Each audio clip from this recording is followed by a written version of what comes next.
maa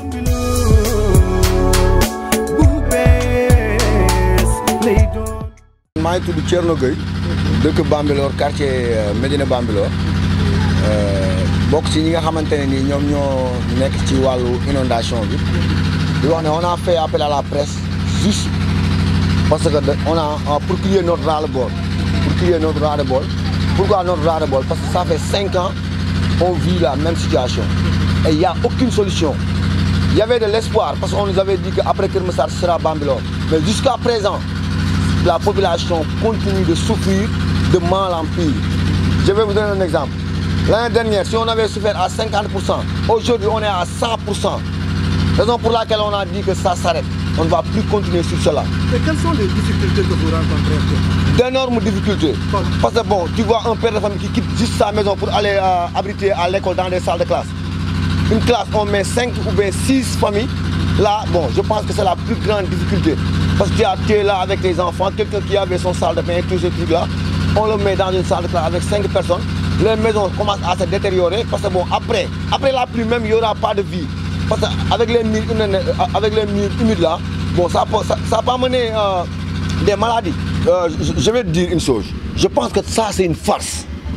Attendre que la personne soit dans le désarroi total pour lui venir en aide, ça c'est une farce. Je pense que Bambilor n'a pas un problème d'inondation. Nous, on a juste un problème d'évacuation d'eau. Là où l'eau passait, on l'a bloqué. Et eux, ils savent qu'ils l'ont bloqué. Est-ce que tu me comprends bien? Oui. Bon, là, 5 ans, eux, ils disent que ce n'est pas de leur responsabilité, que ce n'est pas une compétence de la mairie. Mais je pense que la mairie, le maire de Bambilor doit être le porte-parole de la population de Bambilor. Mais s'il ne le fait pas, nous n'allons pas lui forcer la main. Mais nous aussi, on peut être nos propres porte-parole.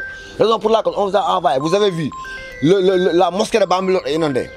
L'hôpital de Bambilor est inondé. Les maisons alentours, Kerikaou, Kerisouf, Darussalam, Médina Bambilor 1, 2, 3, toutes ces maisons-là sont inondées. Même à Kerisouf, à Komiko, même la cité acquise est inondée. Et c'est eux-mêmes qui ont causé les inondations à Bambilor. Pourquoi? Parce qu'ils ont bloqué le passage de l'eau.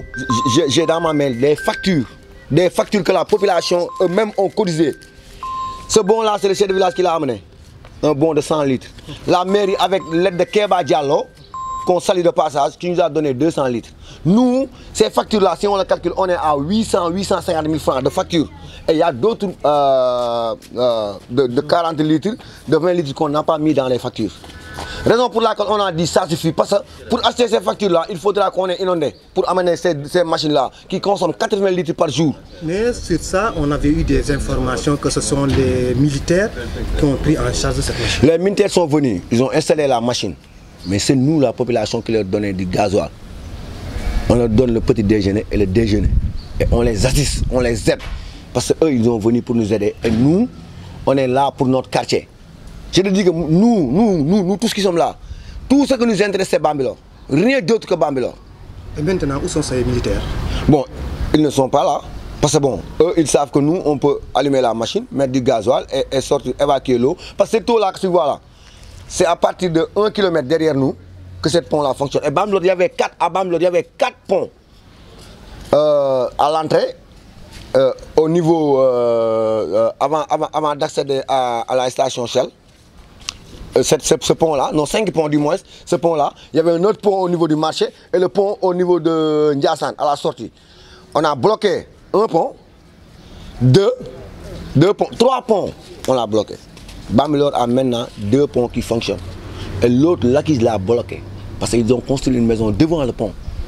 Cette maison-là, quand tu le regardes, elle a fait comme ça. Et je pense que c'est un manque de compétence et un manque d'autorité.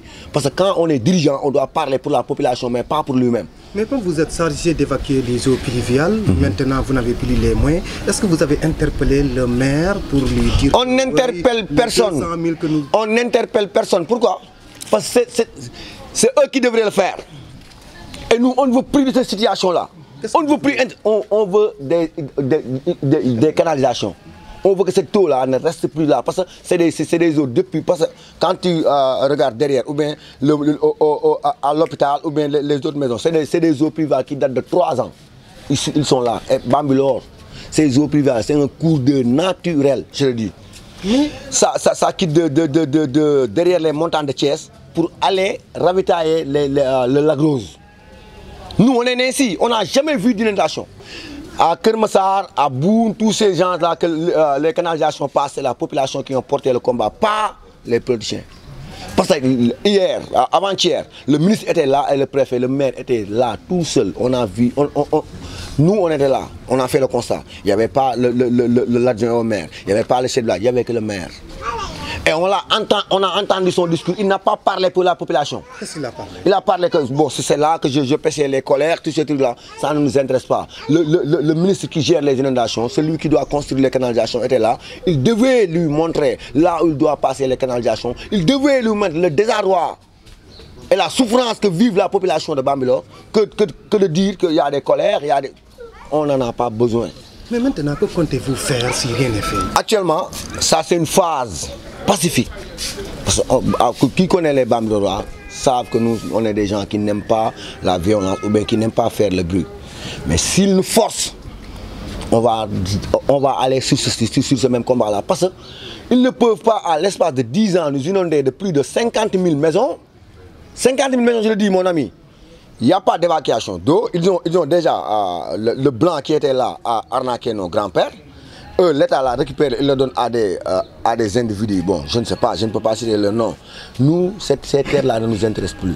Mais qu'ils ne prennent pas les maisons que nous ont laissées nos grands-pères. Parce que c'est ce qu'ils sont en train de faire. Ces maisons-là sont en train d'inonder. Ces maisons qui n'ont jamais vu une goutte d'eau sont en train d'inonder. Parce que juste, on a pris leur terre, après on a bloqué le passage de l'eau, l'eau reste dans le village. Qu'est-ce qu'ils veulent? Bambilor n'a qu'un seul cimetière. Actuellement, Bambilor n'a pas de terrain de football. Bambilor n'a pas de foyer, Bambilor n'a rien du tout. Tu vois l'état de la route là qui est en train de dégrader. Mais je pense que Bambilor doit être représenté par sa population. Et nous, on n'attend personne sur ce combat-là. Qu'on nous taxe de tous les noms, on s'en moque. L'important c'est que nous, on est des fils de Bambilor. Et bon, je pense que maintenant, on n'est plus des enfants. Demain, on peut mourir. Mais je pense qu'on doit mener le combat. Si on meurt demain, on va mourir avec l'esprit tranquille en sachant que nos enfants, nos maisons ne seront pas détruites par les eaux de pluie. C'est comme une musique maintenant pour nous. C'est comme une musique, je peux dire. Si on ne l'entend pas, tout le monde se réveille. Parce que bon, c'est cette machine-là qui nous aide. Ce n'est pas nous. Tu vois, bon, vous avez vu les images, vous avez parcouru tout au long des maisons là. Si on n'allume pas ces machines-là, ils ne vont pas rester chez eux. Tu vas à l'école, tu as le cœur meurtri. Pourquoi? Et on n'a jamais vu cela. Si Bambilor était une village inondée, on aurait l'habitude. Mais on ne connaît pas ça. Il y a des maisons qui représentent le patrimoine historique de Bambilor qui sont en train d'inonder. Est-ce que nos grands-pères vont venir voir l'eau et le sable, ils vont habiter sous l'eau? C'est inadmissible ça. Et je pense que ce qu'on doit faire, c'est que l'État sache qu'à Bambilor est en train de disparaître du cadre de région de Dakar. Et nous, on est dans la région de Dakar. On n'a pas de route, on n'a pas d'hôpital, on n'a rien. Le dispensaire est inondé, l'État civil est inondé, ils ont loué. L'état civil est inondé, les maisons derrière sont inondées, le CRQP est inondé, le terrain de football est inondé, les maisons sont inondées, la mosquée est inondée, les écoles sont inondées. Pourquoi on dit que Bambilor n'a pas d'inondation? Allez vers ces lieux-là et vous allez montrer les images. Partout il y a de l'eau. Et tout cette eau-là, il n'attend que l'évacuation. Parce que juste qu'on met, la canalisation, une goutte d'eau à Bambilor, parce que c'est là qu'il doit passer. Ça quitte vers les montagnes de Thiès pour passer à Bambilor pour rallier la grosse. Donc si on bloque cette eau-là, il va rester à Bambilor, mais sa place n'est pas à Bambilor. Mon cher, c'est ça qui nous pousse à dire à l'État du Sénégal, parce que moi je ne vais pas parler de la mairie, parce qu'ils disent que les canalisations, ce n'est pas leur compétence. Donc je ne vais pas parler avec eux. Je lance un appel à l'État du Sénégal pour leur dire que la population de Bambilor, on en a marre, on en a assez. On veut les canalisations. Cette année-ci, on ne négocie même pas. Et on l'aura, parce qu'eux, ils savent. Parce que là, c'est des tirs fonciers, c'est l'État qui les attribue. Donc nous, on ne va pas laisser les bras croisés. L'État les donne à des, je ne sais pas, à des privés qui s'enrichissent, qui prennent tout, mais qui laissent l'eau passer. C'est juste ça. D'accord. Man la Ibrahima boobu dëkk Médina Bambilor ñu gën a xam ne ci docteur quoi. dëkk fii si Médina bu Bambilor. waaw li tax ñu woo leen mooy am quelques éclaircissements yi ñu war a wax rek ci à propos li waral inondation bi ak depuis que bi ñu nawet bi ñëwee ba léegi nii ak li fi population bi def loolu moo waral tey ñu def point de presse bi pour leeral te dégg nañ ci ay kàddu yoo xamante ne nii tey jii ñun ñëpp la metti ñu yeewu fii commune Bambilor ak surtout Bambilor bi nga xam ne moo waral inondation bi waaw muy loo xamante ni dafa metti parce que ba muy metti population Bambilor rek la woon mu metti ñu daj lu ne jeunesse bi fexe évacuer ndox mi yëpp li nga xamante ne mu nekk ci dëkk bi fii yaakaar naa bu ñu defee loolu ba yàlla def ndox mi wàññeeku ñu xëy gis visite boo xamante ne nii moom mi nga xamante ne maire da ko nangul ministre bu bees bi nga xam ne moom la fi Macky Sall teg pour mu war a ñëw di xool wàllu inondation yi bi loolu amee mu ñëw fii barki démb si yaakaar naa si guddi ay 19h 20h si lañ ko gis mu ñëw fi moom maire rek ko recevoir du adjoint maire du conseiller du kenn ko xam ne recevoir na ko fii ñu gis ko moom mu recevoir ko moom donc après di waxtaan ak moom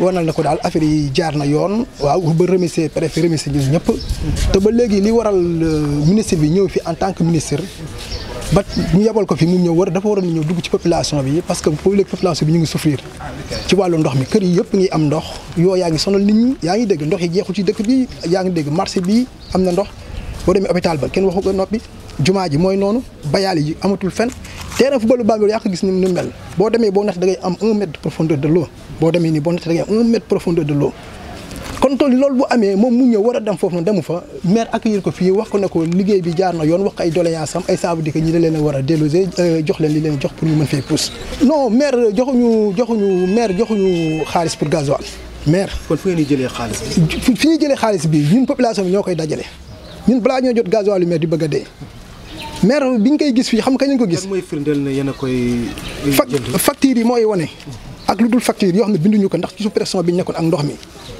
lañ ne ko lii ay facture lii mooy firnde bi nga xam ne ñun ñoo koy jëndal suñu bopp gasoil askan kan moo si mos a dugal loxoom ci ay autorité population bi rek ñoo ci dugal seen loxo population bi ñooy dugal seen loxo ci biir di dugal seen loxo ci biir lii benn bi nga xamante ne chef de village moo ñu ko jox muy bon 100 litres bi chef de village moo ñu ko jox muy benn bon 100 litres la ñu jox chef de village à part loolu lépp population bi ñoo ko def te li population bi def moo ëpp foofu li maire bi def te maire bi mu ngi ak suñu budget mu ngi ak suñu xaalis askan bi te moom tey ji amul lenn loo xamante ne nii jàpp nañu ko si ndox bi biñ koy gis mooy élection législative bi di ñëw di taf yëngal pour jéem a nax population bi yàlla wan ko lim ko wan boobu ba léegi la dellu ginnaaw ci affaire bi nangutu la jaaraat fii barki démb bi ñuy may directeur bi di leen may délai pour ñu génn wallaahi moom mooy fekk sama yaram dafa daw am ñoo xam ne delluwaatuñu seen kër noonu leen jaaree dem uti location maire yi nee na ñoom ñoo leen utal location waxul lu am man PSB moom waxul lu am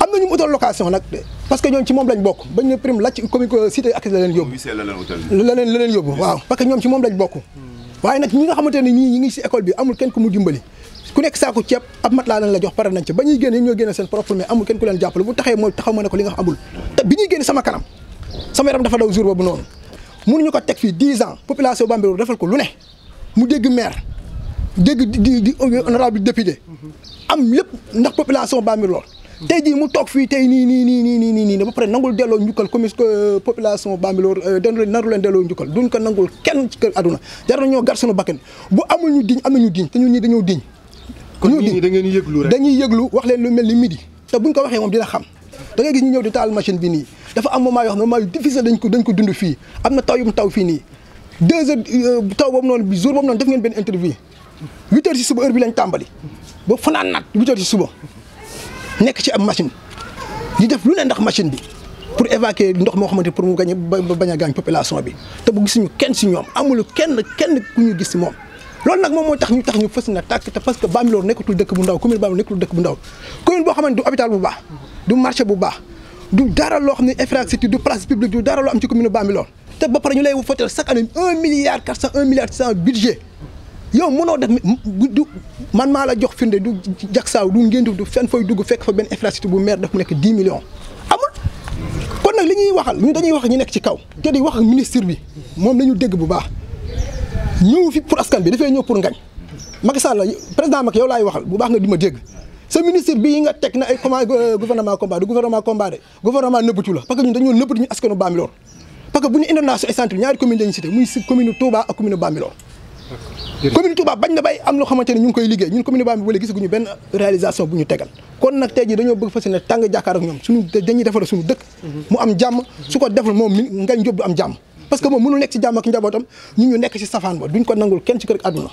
man la Astou Ndiaye Médina Bambilor ñu ngi dund mettit ba nga xam ne depuis 2019 ba nëgëni si day gën a pire 2019 sax a tane woon mais 2021 2022 bi li ñuy daj ci ndox mi metti na jéggi na dayoo suñ kër yi day fees dell mbedd mi fees dell amuñu fenn fu ñu jaar demuñu ci école ñu ngi ci suñ biir kër yi di dund bu méttee metti di cotiser gasoil machine bii fi tege nii ñun ñoo ko cotiser waa koñ bi jënd ko boobu ba léegi nag gisaguñu benn ndimbal te li nu bëgg mooy mbedd mi ñu defaral ñu ko sëkkal ñu ko ba mu baax raakol yi ñu ñuy indil di ñu doxal gasoil muy dem heure buñ pompé ndox mi yëpp balaat ñëw ku ñu ci dimbale lan soxla waaw sonn nan li ñuy dund metti na li mbedd mi juróom depuis mois de juillet ba léegi mbedd maa ngi nii dañuy xuus li ci gën a metti nag fi mu ne nii ndax vacances la nekkoon école tijji na xale yi war na noo jàngi amuñu fuñ jaar ndox mi nawet ak ndox ñoo ànd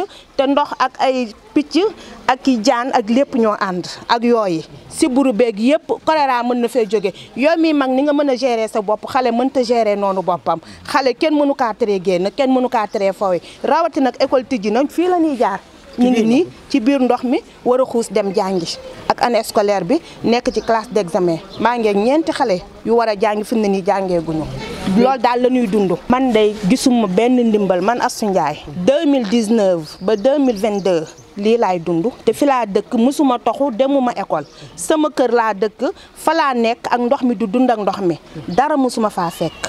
préfet ñëw na fi avant ouverture yi avant gàmmo gi joxe pour gasoil mais gasoil bi bu ŋàccee tamit day dellusiwaat ñun li ñu bëgg mooy ku ñu defaral ay canaliser ñu ko que lii ñuy pomper chaque jour buñ pomper buñ xëyaatee day ñëw nit ñi ñeneen dëkkandooy di dagg seeni ndox muy ñëw bu ngeen paree ni ngeen ko filmer lu metti la ñuy dund lu méttee metti moom la ñuy dund.